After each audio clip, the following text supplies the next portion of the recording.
নমস্কার বন্ধুরা, কেমন আছেন সবাই? আশা করি সবাই খুব ভালো আছেন, সুস্থ আছেন, আনন্দে আছেন। আপনাদের সবাইকে আমার চ্যানেলে স্বাগত জানাই। আজ আমি আপনাদের পড়ে শোনাব বুদ্ধদেব গুহর লেখা গল্প পরিসর।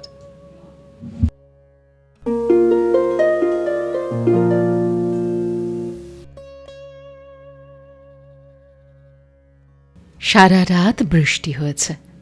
ভোরবেলা থেকে আকাশ মেঘলা, ভেজা হাওয়ায় ডালপালা উথাল পাথাল করছে। চারিদিকে গাছগাছালির বৃষ্টি থামা আকাশে সারা রাত জলে ভেজা পাখিগুলো সবে লাফিয়ে ঝাঁপিয়ে ডানা শুকোচ্ছে। জায়গাটা ভারতবর্ষ আর বার্মার সীমানাবর্তী একটি ছোট্ট গ্রাম, নাম মোরে। মোড়ের পাহাড়ের ওপরের ডাকবাংলোর বারান্দায় বসে আছি। দুপেয়ালা চা খাওয়া হয়ে গেছে, এখনই চান করতে যাব। এমন সময় চোখে পড়ল নিচ থেকে পাহাড় ঘেরা রাস্তা বেয়ে কালো শাড়ি পরা এক মহিলা ডাকবাংলোর দিকে উঠে আসছেন। একজন মহিলার আজ সকালে আমার কাছে আসার কথা ছিল, তবে এত সকালে নয়। ব্যাপারটা বেশ ইন্টারেস্টিং মানে কলকাতায় আমি এক মহিলার কাছ থেকে একটি চিঠি পাই কিছুদিন আগে। মনে করা যাক তার নাম শ্রীমতী। শ্রীমতী খুব রাগের সঙ্গে লিখেছিলেন যে, আপনারা লেখকরা বড় নিষ্ঠুর। আপনাদের লেখায় প্রায় দেখতে পাওয়া যায় যে বিবাহিতা মহিলারা তাদের প্রেমিকের সঙ্গে কত সহজে মেলামেশা করেন, কত সহজে তারা স্বামীর কাছ থেকে যা পাননি তা আনন্দের সঙ্গে পেতে পারেন অন্য কারোর কাছে। অথচ বাস্তব জীবনে আমাদের স্বামীরা কোনো সময়ই ঘুমিয়ে থাকেন না। আমাদের মনের মতো কেউ কাছে এলেই চোখ বড় বড় করে জেগে থাকেন। কিন্তু কেন কেন আমরা বাস্তবে স্বামী ছাড়া মন খুলে কথা বলার মতো একজন লোকও জীবনে পাই না এমন কাউকেই, যাকে হয়তো আমি ভীষণভাবে চাই। বাস্তবে আপনাদের গল্প সত্যি হয় না কেন? এই চিঠির মধ্যে আমার কোয়েলের কাছে উপন্যাসের একটি বিশেষ মুহূর্তের কথার উল্লেখ করা ছিল। শ্রীমতী ক্রোধের সঙ্গে জানতে চেয়েছিলেন যে এমন এমন মুহূর্ত জীবনে আসে না কেন? যদি আসে না, তবে এই নিয়ে লেখা কেন? চিঠি অনেকে লেখেন প্রিয় লেখককে। কোনো লেখক উত্তর দেন, কোনো লেখক বা দেন না। কিন্তু সেসব চিঠিতে লেখকের লেখার কথা অথবা লেখকের প্রশংসা ছাড়া কিছু থাকে না। এই চিঠিটি ব্যতিক্রম ছিল। শ্রীমতী লেখক হিসাবে আমার বাস্তবতাকে কটাক্ষ করেছিলেন।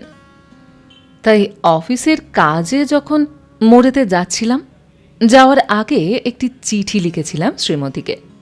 বলেছিলাম আমি 7 তারিখে মোড়ে পৌঁছব এবং 8 তারিখ সকালে উনি যেন আমার সঙ্গে ডাক বাংলোয় দেখা করেন।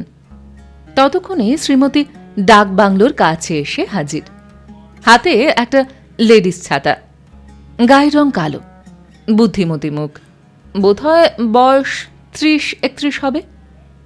বর্ষাবিধুর সকালের উথাল পাথাল পটভূমিতে কালো শাড়ির এই বিক্ষুব্ধ মহিলাকে ভারী শান্ত দেখাচ্ছিল। আমি উঠে দাঁড়িয়ে আপ্যায়ন করলাম। মহিলা অত্যন্ত সপ্রতিভ। আপ্যায়ন অগ্রাহ্য করে বললেন, আপনার সঙ্গে ঝগড়া করতে এলাম। বললাম, আড়াল থেকে মেঘনাদ বধ বান ছাড়াচ্ছে, সম্মুখ সমরই ভালো। বলুন, আমার উপরে এত রাগ কেন? রাগ? কারণ আপনি বানিয়ে বানিয়ে গল্প লেখেন। সব গল্পই তো বানিয়ে লেখা হয়, যদিও কোথাও না কোথাও তার সত্য একটু থাকেই, এই কষ্ট করে লুকিয়ে রাখা চোখের জলের মতো। কিন্তু বানিয়ে না লিখতে পারলে লেখক কি হওয়া যায়?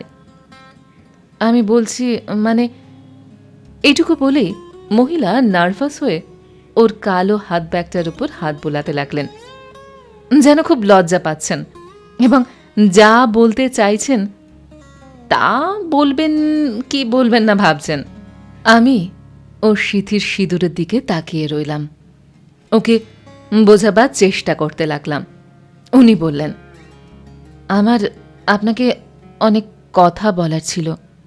আমি কোনো মনোমতো লোক পাই না বলার, পাইও নি কখনো। যদি বা কখনো পেয়েছি বা বলেছি, তারা বোঝেনি আমার কথা। যদি কোনো সূক্ষ্মণে এমন লোকের দেখা পেয়েছিও যে বুঝবে, তার আবার শোনার সময় হয়নি। আমি জানি আপনি হয়তো বুঝবেন আমার কথা, কারণ আপনারা সাইকো অ্যানালিসিসদের মতো। মানুষের মনে যখন ঝড় ওঠে, সব কিছু এলোমেলো হয়ে যায়, তখন আপনাদের কাছে এলে বোধহয় শান্তি পাওয়া যায়। কারণ আপনারা মানুষকে বোঝেন, মানুষই আপনাদের লেখার বিষয়। কিন্তু একটু থেমে গিয়ে বললেন, আপনার কি শোনার মতো সময় হবে? আমি বললাম, আজ তো রবিবার, আমার ছুটি। ডাকবাংলোয় বসেই থাকতাম, নয়তো পড়তাম।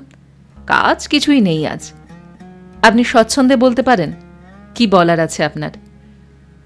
শ্রীমতী একটুক্ষণ চুপ করে থেকে বললেন, আপনার জন্য খুব ভালো করে হরিণের মাংস রান্না করেছি, আমি গিয়েই পাঠিয়ে দেব, খাবেন? আমি হাসলাম, বললাম, বেশ, কিন্তু এ কি কথা শোনার পারিশ্রমিক? শ্রীমতী হাসলেন, তা নয়, এটা প্রণামী। সাধুর সন্দর্শনে এসেছি তো। আমি সাধু কখনোই ছিলাম না, হতেও যায়নি কোনোদিন। তবে হরিণের মাংস খুব রেলিশ করে খাবো। আমরা বড় আজে বাজে কথা বলছি, এবার আপনি আপনার কথা বলুন। শ্রীমতী গলার মটরমালায় একবার হাত বুলিয়ে নিয়ে বললে, কি দিয়ে যে আরম্ভ করি বুঝতে পারছি না। সব যে এলোমেলো হয়ে আছে। সমস্ত কথাগুলো আমার বুকের মধ্যে এই সকালের মতন। আমার যখন বিয়ে হয়, তখন আমার বয়স মাত্র 15 বছর। তখন সেক্স সম্বন্ধে আমার কোনো স্পষ্ট ধারণা ছিল না। জানতাম স্বামী স্ত্রীর সম্পর্কটা কী, তবে সে কীটা কীরকম তা জানতাম না। বিয়ের পরই আমার স্বামী আমার অল্প বয়স, আমার কচি মন, এসব কিছুর কথা ভুলে গিয়ে আমার উপর সেক্সটা এমনভাবে চাপিয়ে দিলেন যে এই 16 বছরের বিবাহিত জীবনে কোনো দিনও তাকে সম্মানের চোখে দেখা আমার পক্ষে সম্ভব হলো না। ও ব্যাপারে আমিও যে একজন অংশীদার, আমার মন বা আমার ইচ্ছা অনিচ্ছারও যে একটা ভূমিকা আছে, এটা সেই ফুলশয্যার দিনে যেমন, আজও তেমনই। কোনো দিনও বুঝতে চাননি তিনি। কখনো বুঝতে চাননি যে স্ত্রীকে খাওয়ালে, পড়ালে বা প্রতি রাতে তার শরীরের কাছে এলেই স্ত্রীকে ভালোবাসা হয় না। কিন্তু তিনি দেখতে শুনতে ভালো, বিদ্বান, বুদ্ধিমান, ভালো চাকরি করেন। এই ভীষণ কষ্ট ছাড়া যে কষ্টের কথা কাউকে বলা যায় না, আমার কোনো কষ্ট নেই। তাই এ সময়ে আমি বাধা দিয়ে বললাম, আপনি নিশ্চয়ই জানেন যে আপনার স্বামী আপনাকে ভালোবাসেন না। শ্রীমতী করুণ হাসলেন, বললেন, পুরুষের অভিধানে ভালোবাসার অর্থবাহী একটাই শব্দ আছে, সে শব্দটা বড় জ্বলন্ত। কিছু মনে করবেন না, খুব কম পুরুষই জানেন ভালোবাসা বলতে কি বোঝায়। একটু থেমে বললেন, অথচ উনি যে আমাকে ভালোবাসেন না, এ কথা ওকে বিশ্বাস করানো যাবে না। কারণ আমরা এক সংসারে 16 বছর ধরে রয়েছি। মেয়েটিকে মানুষ করলাম, ও এখনো করছি। এখনো বড় ডবল বেড খাটে নীল আলো জ্বালানো বেডরুমে শুচ্ছি। তবুও কি করে বলি যে আমরা একে অন্যকে ভালোবাসি না? মিস্টার অ্যান্ড মিসেস অমুক হয়ে নেমন্তন্নে যাচ্ছি, লোকের সামনে ভালোবাসার অভিনয় করছি। তারপর প্রতি রাত্রে ফিরে এসে কড়িকাঠ বা ঘুরন্ত সিলিং ফ্যান বা দেওয়ালে স্থির টিকটিকের দিকে চেয়ে একটি মৃতদেহ সমর্পণ করছি আমার স্বামীকে। কারণ এতে তার অধিকার। 500 লোক খাইয়ে, বাজনা বাজিয়ে, খাজনা দিয়ে তিনি আমার শরীরের জবরদখল নিয়েছিলেন আজ থেকে বহু বছর আগে। তার মহল তিনি ভোগ করবেন, হে অধিকার রুখতে পারি এমন লাঠিয়াল তো আমি নই। এই অবধি বলে শ্রীমতী চুপ করে গেলেন। আমিও অনেকক্ষণ চুপ করে রইলাম। তারপর চৌকিদারকে ওর জন্য চা আনতে বললাম, আপনার যদি এত অভিযোগ আপনার স্বামী সম্বন্ধে, তো তার সঙ্গে থাকেন কেন? ডিভোর্স করলেই পারেন। ভদ্রমহিলা চমকে মুখ তুলে চাইলেন। তারপর খুব অসহায় মুখে বললেন, তারপর কি করে বাঁচব? আমাকে খাওয়াবে কে? আমি কলকাতার এক অখ্যাত স্কুল থেকে স্কুল ফাইনাল পাশ করেছিলাম। কি আমার যোগ্যতা? কে আমাকে চাকরি দেবে? কি করে চলবে? যাই হোক, তবু তো এই ঘরের আশ্রয়টা আছে। মেয়েকে মানুষ করার দায়িত্বের ঘুম পাড়ানি ওষুধ। তবু এখন শুধু একজনকেই অনিচ্ছুক শরীর সমর্পণ করছি। তখন শুধুমাত্র বেঁচে থাকবার জন্য কি কি যে করতে হবে তা তো আমার অজানা। আমি হঠাৎ প্রশ্ন করলাম, আপনার স্বামী ছাড়া জীবনে আর কেউ আপনার কাছাকাছি আসেনি? শ্রীমতীর চোখ মুখ উজ্জ্বল হয়ে উঠল। বললেন, এসেছিল। সেই স্মৃতিটুকু নেড়ে চেড়েই তো দিন কাটাই। কে সেই ভদ্রলোক? আপনার বিয়ের আগে দেখা হয়েছিল তার সঙ্গে, না বিয়ের পরে? 15 বছরে বিয়ে হয়েছিল আমার, তাই বিয়ের আগের জীবন বলতে সামান্যই ছিল। বিয়ের পর দেখা হয়েছিল তার সঙ্গে। হঠাৎ ভদ্রমহিলা চোখে মুখে কি যেন আশ্চর্য নরম মহিমা আরোপিত হয়ে গেল।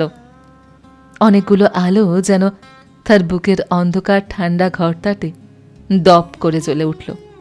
ভালোবাসা বা ভালোবাসার স্মৃতি যেমন করে আমাদের সকলের বুকের মধ্যেই জ্বলে ওঠে। স্বগতোক্তির মতো তিনি বলছেন, হ্যাঁ, তখন আমরা দার্জিলিংয়ে, উনি সেখানেই পোস্টেড। ভদ্রলোক ওরই নিচে কাজ করতেন। ওর সঙ্গে দেখা হওয়ার আগে জীবনে ভালোবাসা যে কত বড় পাওয়া তা বুঝতে পারিনি। কি করে আপনাকে বোঝাবো যে উনি আমার সঙ্গে কিরকম ব্যবহার করতেন? আমার বাঁ হাতে একটা ব্যথা হতো আর্থারাইটিসের জন্য, অথচ তখন আমার একমাত্র মেয়ে 2.5 বছরের ছিল। ওকে কোলে কাঁখে করে দার্জিলিংয়ে উঁচু নিচু পথে আমার স্বামীর সঙ্গে আমাকে যেতে হতো এখানে ওখানে। কোনো দিনও আমার স্বামী আমাকে বলেনি যে খুকুকে আমার কোলে দাও, তোমার কষ্ট হচ্ছে। অথচ উনি দেখতে পেলেই দৌড়ে আসতেন, আমার কোল থেকে কেড়ে নিয়ে খুকুকে কোলে নিতেন। বলতেন, বৌদি, আপনার কষ্ট হচ্ছে, আমাকে দিন। কোথাও কখনো একসঙ্গে খেতে বসে উনি সব সময় চোখ রাখতেন আমি খাচ্ছি কিনা, আমার জন্য খাবার আছে কিনা। মানে আমার স্বামী কখনো যা আমাকে দেননি বা দেওয়ার প্রয়োজন আছে বলে বুঝতেও পারেনি, সেই সব অসামান্য অথচ সামান্য দানে উনি আমাকে সব সময় ভরিয়ে রাখতেন। মন আমার সব সময় কৃতজ্ঞতায়, ভালো লাগায় ওর প্রতি নুয়ে আসত। উনি আমাদের বাড়িতে এলে ওর জন্য চা এনে ওর সামনে 10 মিনিট বসে থাকলে মনে হতো যেন এক দারুণ পাওয়া পেলাম। ওর গলার স্বর, তার চোখ চাওয়া, সব যেন আমার কাছে দারুণ রোম্যান্টিক লাগত। মনে হতো একেই বুঝি ভালোবাসা বলে। বললাম, এবার চাটা খান, ঠান্ডা হয়ে যাবে একেবারে। তারপর শুধলাম, আপনি কখনো সেই ভদ্রলোকের শরীর চাননি, শুধু কি মনই চেয়েছিলেন? শ্রীমতী হঠাৎ চমকে উঠলেন। পেয়ালা ধরা হাতটা একবার কেঁপে গেল। বললেন, চেয়েছিলাম, কিন্তু উনি খুব লাজুক ছিলেন। কখনো আমার কাছে শারীরিক কিছু দাবি করেননি। ইচ্ছে হয়তো ওর ছিল, কিন্তু সেই ইচ্ছে কখনো প্রকাশ করেননি। মনে পড়ে একবার আমার স্বামী ট্যুরে গিয়েছিলেন, আমি কুকুকে নিয়ে একা ছিলাম। উনি আমাদের পাশের বাংলোয় থাকতেন। সে সময় আমরা দুজনের মনের খুব কাছাকাছি এসেছিলাম, কিন্তু শরীরের নয়।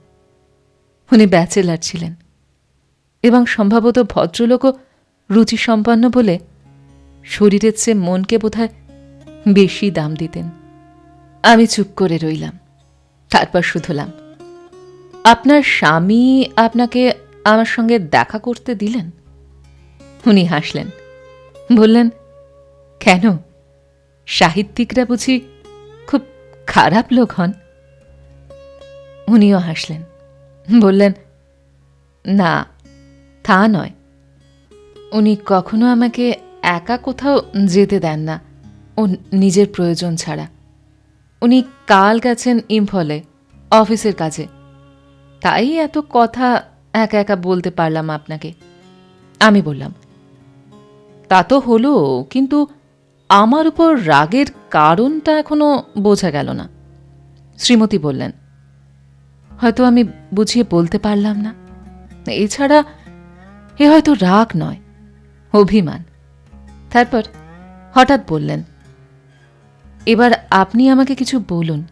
আমার জীবনের এই অতৃপ্তি, এই অশান্তি সম্বন্ধে একজন লেখকের কি বলার থাকতে পারে তা আমি শুনতে চাই। প্লিজ বলুন। আমার কি মনে হয় জানেন, সমস্ত বিবাহিতা মহিলারাই কোয়েলের কাছের বৌদির ছায়া। যদি কোনো বিবাহিতা মহিলা আমাকে বলেন, যাদের অন্তত 5 বছর বিয়ে হয়ে গেছে, যে স্বামী ছাড়া অন্য কেউ তাদের মনে দাগ কাটেনি, তারা মিথ্যে কথা বলেন। শারীরিক সম্পর্কটা বড় কথা নয়। শরীর, আমার মনে হয়, চিরদিনই ইনসিডেন্টাল ছিল এবং চিরদিনই থাকবে। আসল হলো মন। মানুষের মনের মতো দামি জিনিস তার তো আর কিছুই নেই। মনে মনে যাকে সব কিছু দেওয়া যায়, তাকে শরীরটা দেওয়া তো কিছুই নয়। তবে আমাদের মধ্যে অনেকেই শরীরের বাধা ছাড়িয়ে মনকে দেখতে পাই না। আমাদের চোখ, বিশেষ করে পুরুষের চোখ, শরীরেই ঠেকে থাকে। শরীর পেরিয়ে শরীরের চেয়ে বহু গুণ দামি মনে পৌঁছয় না। আসলে কিন্তু আপনার সঙ্গে আমার কোনো ঝগড়াই নেই। যে স্বামীরা চিরদিন জেগে থাকতে চান, পাহারা বসিয়ে স্ত্রীর শরীর ও মনের জমিদারি মালিকানা বজায় রাখতে চান, তারা জানেন না যে লক্ষিন্দরের বাসর ঘরে সাপের মতো লোহার ঘরেও সূক্ষ্ম শরীরে প্রেমের প্রবেশ সম্ভব। জোর করতে গেলে, বাধা দিলে সেই সূক্ষ্ম প্রেমকে শুধু ত্বরান্বিতই ব্যপ্তই করা হয়। আমার তো মনে হয় আপনার উচিত আপনার স্বামীর কাছে কৃতজ্ঞ থাকা, কারণ তার ব্যবহারই আপনার জীবনে অন্য কাউকে জানতে দিয়েছিল, কাছে আসতে দিয়েছিল মনের। আপনি বোধহয় জানেন না বা খোঁজ রাখেন না যে জীবনের যে কোনো সম্পর্কেই অভ্যাস ও দস্তুরটাই বড়। সব সম্পর্ক পুরনো হলে, একঘেয়ে হলে তাতে ক্লান্তি ও বিরক্তি আসে। খুব কম লোকই জানেন সম্পর্ক নতুন রাখতে এবং সম্পর্ক কথাটার মানে কি। অথচ পৃথিবীটাই এরকম। এর মধ্যে আমাকে, আপনাকে, আমাদের সবাইকেই বাঁচতে হবে। তাই পথ চলতে যতটুকু ভালোবাসা, ভালো ব্যবহার পাওয়া যায় তাই মনের কোণে জমিয়ে রাখতে হয়। এমন কোনো বর্ষার দিনে একা জানলায় বসে ঘরের ভেতরের অন্ধকারকে ভুলে গিয়ে ঘরের বাইরের একখানি আলোকিত বারান্দার দিকে চেয়ে কেয়া ফুলের গন্ধভরা বাতাসে মুখ তুলে জীবনের গ্লানিকে ভুলতে চেষ্টা করতে হয়। আমাদের প্রত্যেকের জীবনেই, সাহিত্যিকের জীবনও তার ব্যতিক্রম নয়। অন্ধকার ঘরটাই বাস্তব, তার মধ্যেই বছরের সব দিন গোনা।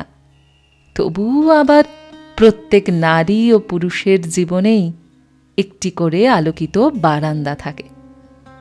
সে বারান্দার স্বপ্ন দেখে আমাদের প্রত্যেকেরই দিন কাটে। কখনো কখনো বা আমরা প্রত্যেকে কোনো সুন্দর মৌহার গন্ধ ভরা চাঁদনি রাতে বা স্তব্ধ শীতের সোনালি দুপুরে পা টিপে টিপে সেই বাসমতি বারান্দায় এসে দাঁড়াই। এসে দাঁড়ালেই বুকের মধ্যে তোলপাড় করে, ইচ্ছে করে সমস্ত জীবন এই বারান্দাতেই আনমনে দাঁড়িয়ে থাকি, কিন্তু তা হয় না।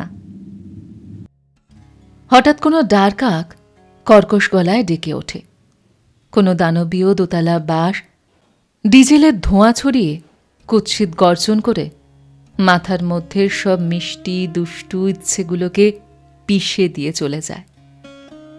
ঘরের মধ্যে থেকে স্বামী বা স্ত্রী বা ছেলেমেয়েরা সেই একঘেয়ে পুরনো সামাজিক চাহিদা বা কর্তব্যের কথা মনে করিয়ে দিয়ে ভিতর পানে ডাক দেয়। আমরা সকলে এবং প্রত্যেকে তাড়াতাড়ি আবার ঘরের অন্ধকারে ফিরে আসি। আমরা প্রত্যেকেই চোখের আড়ালে কান্না লুকিয়ে বেড়াই। হাসি খুশি আমরা প্রত্যেক বিবাহিত স্ত্রী ও পুরুষ। কখনো কখনো 9 মাসে 6 মাসে ঘুমে বা স্বপ্নে বা জাগরণে যখনই সেই আলোকিত বারান্দায় এসে দাঁড়াই একা একা, তখনই সে জল বাইরে আসে, চোখ ঝাপসা হয়ে যায়। আমি জানি না আপনাকে বোঝাতে পারলাম কিনা যে আপনার জীবনে, আমার জীবনে ঘর এবং বারান্দা দুটোই সত্যি। অথচ আমরা প্রত্যেকেই ঘরের মধ্যে প্রশ্বাস নিই এবং নিঃশ্বাস ফেলি, এবং সেই এক ফালি আলোকিত বাংময় বারান্দাটুকুর জন্যই বেঁচে থাকি। আপনি বাঁচেন, আমি বাঁচি, আমরা সকলেই বাঁচি, আমরা প্রত্যেকে বাঁচি।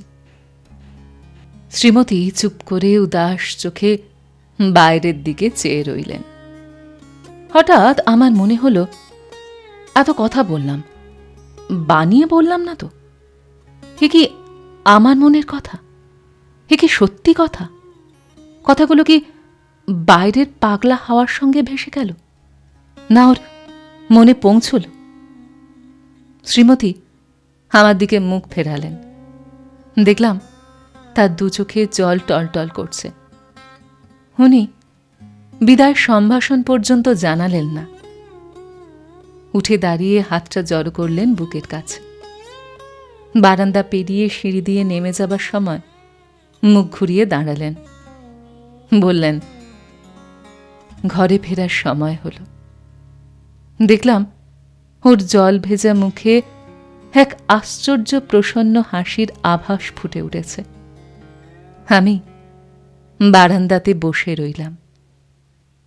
ঘরটা বড় অন্ধকার, বড় স্যাঁতস্যাঁতে। আমি বারান্দাতেই বসে রইলাম।